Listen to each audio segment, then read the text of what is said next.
Hello বন্ধুগণ, welcome to my mini blog. আজকে আমি ঢেঁড়সের সবজি বানাচ্ছি শস্য পোস্ত দিয়ে। এই দেখো, ঢেঁড়সকে আমি বেসন, লবণ, কাশ্মীরি লঙ্কা দিয়ে মেখে রেখেছিলাম।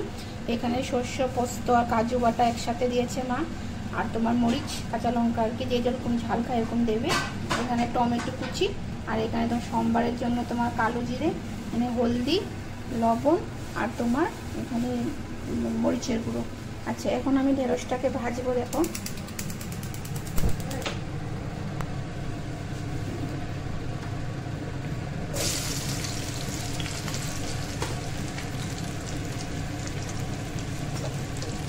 অনেকে ঢেঁড়স খেতে পছন্দ করে না, ঢেঁড়স ভালোবাসে না, তাই এমন করে যদি তুমি বানিয়ে খাও তোমাদের খুব ভালো লাগবে, তোমার চেটে চেটে খাওয়া খাবে।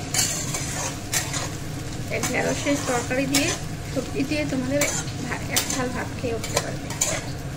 ঠিক আছে, ভাজা হলে আসছি আমি ভাজার পরে, কিছুক্ষণ পরে। দেখো, ভেন্ডিগুলো ভাজে করে উঠিয়েছি। এই যে অল্প অল্প সিদ্ধ হয়ে গেছে, সিদ্ধ হওয়ার পরে ভাজাটা নামিয়ে দিয়েছি। এখন এটা বানাবো। এই দেখো বন্ধুগণ, এখন আমি কালি জিরা সম্বার দেব।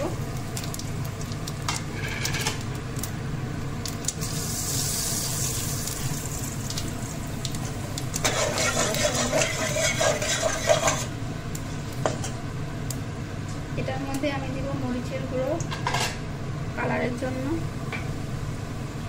কাশ্মীরি লঙ্কার গুঁড়ো দেব,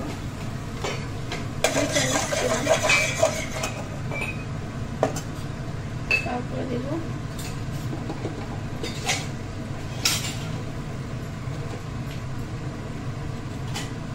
হলুদের গুঁড়ো।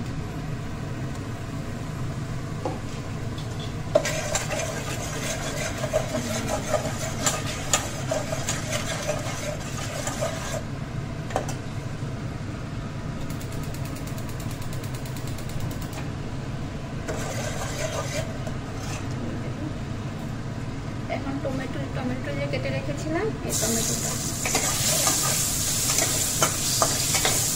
দিয়ে কষাবো।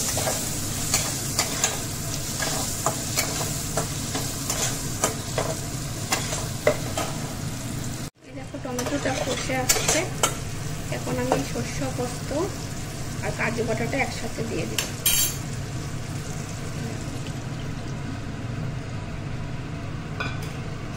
এটাকে কষাবো।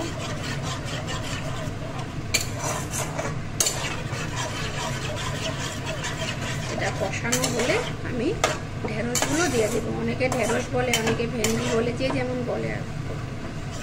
এটা কষানো হোক, তারপরে আবার আসছে। দেখো, কষে আসছে। এখন জলগুলো ছিল যে, জলগুলো দিয়ে দেবো, আর চিনি অল্প দেবো, লবণ অল্প দেবো।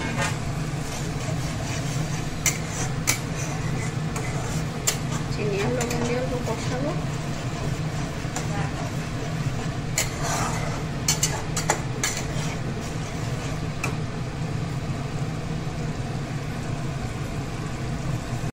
এই দেখো, কষে আসছে। এখন আমি ঢেঁড়সগুলো দিয়ে দেব।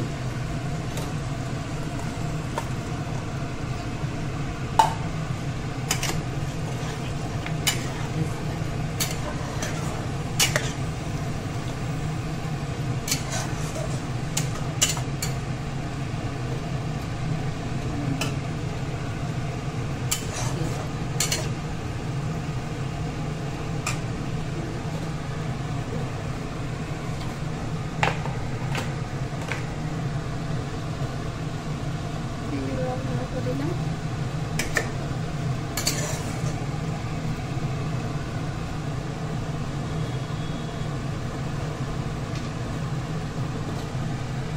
চিনি দিলাম অল্প।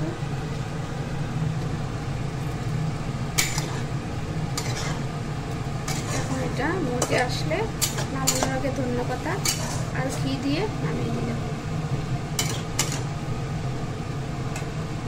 এটা পরে আবার আসতেছে। এই যে বন্ধুগণ, আমার ঢেঁড়সের তরকারি রেডি। এখন খালি খাওয়ার পালা। এখন এটা হয়েই গেছে প্রায়। এখন তোমার এখানে ঘি দেবো নামানোর আগে, ঘি আর ধনেপাতা দিয়ে হয়ে যাবে, শেষ। দেখো, আমার রান্না কমপ্লিট। বাই বাই বন্ধুগণ।